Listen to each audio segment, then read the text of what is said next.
This Sunday we hear that famous parable, that famous story of the Good Samaritan, right? So we all know the story that a scholar of the law challenges Jesus, what must I do to inherit eternal life?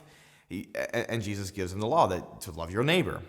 And so to test Jesus, he asks him, well, who is my neighbor? And he tells this parable of this story of a Jew who is beaten up, mugged, beaten within an inch of his life, thrown in the ditch, and left for dead. And as he's lying there in the ditch, dying, a priest walks by, a Levite walks by, and then a Samaritan walks by. Now, both the priest and the Levite, they ignore him. In fact, they do more than ignore him. They cross to the other side of the road so as not to be near him, and then pass. But it's the Samaritan who's walking on the same side of the road and stops and helps him, binds his wounds, anoints his wounds, cares for his needs. And then Jesus says, well, which one was the man's neighbor?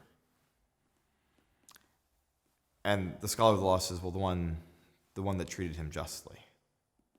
And Jesus challenges the scholar, okay, then go do likewise. Go do the same thing.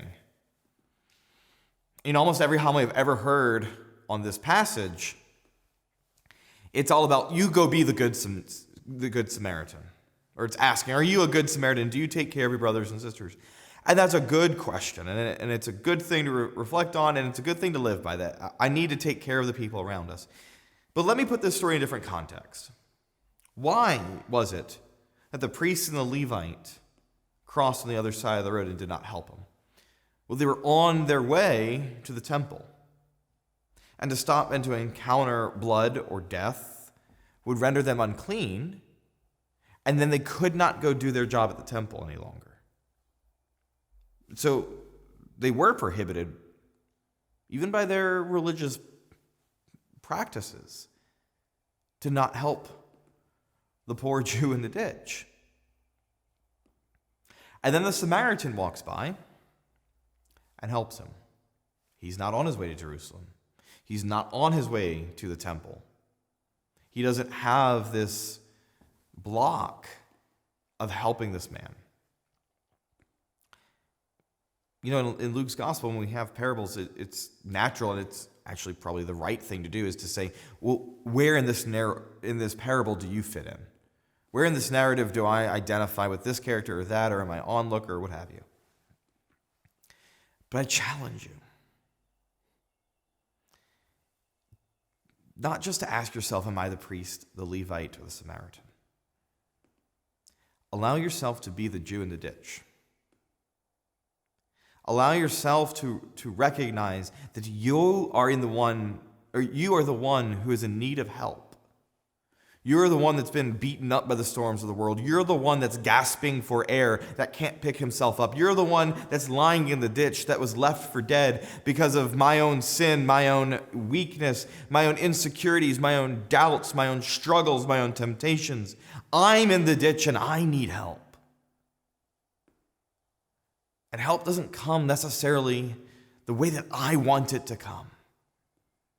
Everyone that hears this story, Jew, Christian, atheist alike, I think we all naturally hear this story and we want the priest, we want the Levite, we expect them to be the ones to reach out into the ditch and help because they're the ones who we understand normally to represent God.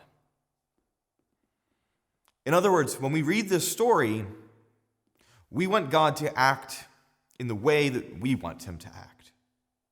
We expect God to act according to my understanding of the universe. I want God to act the way that I've decided because it's more comfortable for me.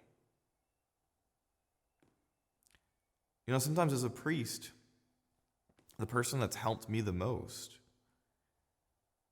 is someone who's experienced a great trauma or great loss or great pain and demonstrates to me their faith. It's someone who's been outside the church who comes home that's a great witness and strengthens my faith.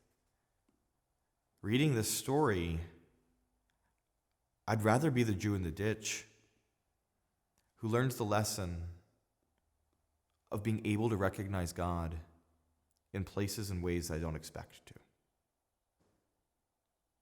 Perhaps the problem that we all face when we say God's distant, or I don't know where God is, or my spirituality, my faith life is weak, perhaps it's because we're too narrow, our visions become too narrow.